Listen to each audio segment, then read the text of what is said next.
చూద్దాం. ప్రభుత్వం అమలు చేస్తున్న సంక్షేమ పథకాల గురించి ప్రజల్లోకి వెళ్లి వివరించాలని జన సైనికులకు పిలుపునిచ్చారు మంత్రి నాదెండ్ల మనోహర్. నెల్లూరులో జనసేన పార్టీ నేతలతో మంత్రి నాదెండ్ల మనోహర్ సమావేశమయ్యారు. కార్యకర్తలను ఉద్దేశించి మాట్లాడుతూ అందరూ కలిసికట్టుగా ముందుకు సాగాలని మంత్రి సూచించారు.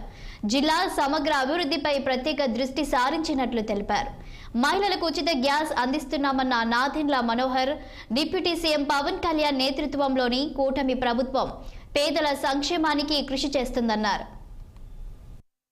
నాయకత్వంలో ఇక్కడ ఉన్న నాయకులందరూ కూడా కలిసికట్టుగా ఒక అద్భుతమైన స్వాగతం పలకడమే కాకుండా కలిసికట్టుగా మీ అందరం కూడా పార్టీ బలోపేతం కోసం పవన్ కళ్యాణ్ గారి ఆదేశాల మేరకు క్షేత్రస్థాయిలో ఖచ్చితంగా నెల్లూరు జిల్లాలో అనేక కార్యక్రమాలు రాబోయే రోజుల్లో చేపట్టబోతున్నాం.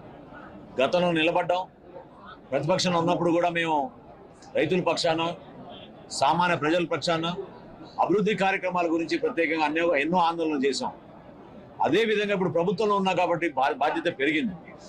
గౌరవ ఉప ముఖ్యమంత్రి గారు పవన్ కళ్యాణ్ గారి నాయకత్వంలో మంత్రులుగా, శాసనసభ్యులుగా, పార్లమెంట్ సభ్యులుగా జనసేన పార్టీ నుంచి ఖచ్చితంగా మేము చేయగలిగే కార్యక్రమాలు మా పార్టీ కార్యకర్తల కోసం, నాయకుల కోసం 100% మేము నిజాయితీగా చేసుకుంటాం, ముందుకెళ్తాం.